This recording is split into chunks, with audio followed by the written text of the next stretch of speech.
মোহতারাম, আপনার কাছে যে বিষয়টি জানতে চাচ্ছি, আমার আব্বুকে আমি খুব ভালোবাসতাম, আব্বু মারা গিয়েছেন, বাড়ির পাশে আব্বুর কবর, আব্বুর কবরে বিভিন্ন ফুল গাছ আমি লাগাতে চাচ্ছি। ফুল গাছ লাগাইলে কি সমস্যা আছে? ভেরি ভেরি ইম্পর্টেন্ট একটা বিষয়।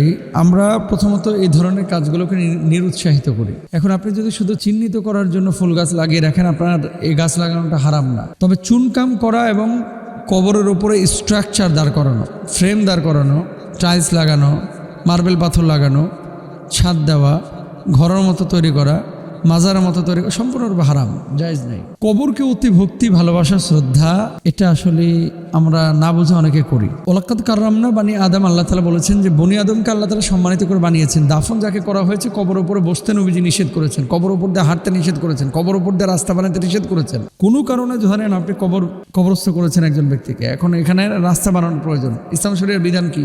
বিধান হচ্ছে ওই ডেজার্ট দিয়া পুরো কবরটাকে উঠায়া অন্য জায়গায় স্থানান্তরিত করে এবার এর উপর দিয়ে আপনি রাস্তা বানাইতে পারেন, কিন্তু কবর রেখে কবরের উপর দিয়ে আপনি বাড়ি ঘর বানাইতে পারবেন না, এটা আপনার জন্য জায়েজ নাই। কিন্তু আমি মিশরে দেখলাম, এবারও, আগেও দেখেছি, জর্ডানেও দেখেছি কিছু এলাকায়, এরা কি করে, ওই নিচে কবর আছে, গোরস্থানের মধ্যে অনেকে বাড়ি করে থাকে, মানে বিল্ডিং এর নিচে কবর রেখে উপরে বিল্ডিং করে ফেলে। এটা কিন্তু নবীজির সরাসরি নিষেধাজ্ঞা আছে। তো এখন আপনি আপনার বাবার জন্য কবরের ওপরে গাছ লাগাইতে যাচ্ছেন, লাগাইতে পারেন, সমস্যা নেই। কিন্তু কোনো কবরের ওপরে যদি এমনি এমনি গাছ উঠে যায়, বিশেষ করে আপনি গ্রামাঞ্চলে দেখবেন, ওই যে বাঁশ লাশের উপরে যে দেওয়া হয় মাটি দেওয়ার আগে, বাঁশের ওই চোখগুলো থেকে কিন্তু গাছ বাইর হয়। পরবর্তীতে দেখবেন ম্যাক্সিমাম গোরস্থানে বাংলাদেশে গ্রাম অঞ্চলে বাঁশ ঝাড় পাওয়া যায়। কেন? মূলত ওই যে ফাটা বাঁশ চাটার নিচে বিছিয়ে দিয়েছে, এখান থেকে গাছ বাইর হয়ে তারপরে এগুলো বাঁশ ঝাড়ে রূপান্তরিত হয়। এখন করণীয় কি বলেন তো? ধরেন এই গোরস্থানে কবর আছে 300 কবরস্থান থেকে মনে করেন গাছ বাইর হয়েছে, বাঁশ ঝাড় বাইর হয়েছে। তা আপনি যদি সব বাঁশ ঝাড় রেখে দেন, পরবর্তী দাফনই করা যাবে না।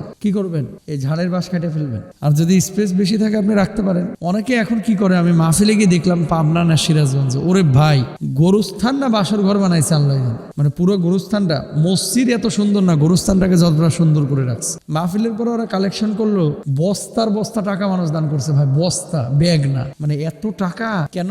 গোরস্থানের জন্য।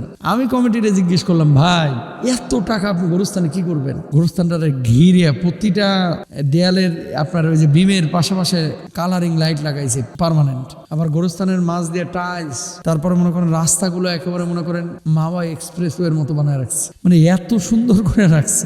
আমাদের একটা মাথায় ভুল কনসেপ্ট আছে, মনে করি যে আমার বাপ এই কবরে শুয়ে রয়েছে, আর আপনার বাপ পৌঁছে গেছে গা, আপনার বাপ আছে এখন আলামে বরজাখে। তা আপনি বাপের জন্য সৎ কাজ করবেন, দোয়া করবেন, বাপ এমনি খুশি হবে ইনশাল্লাহ।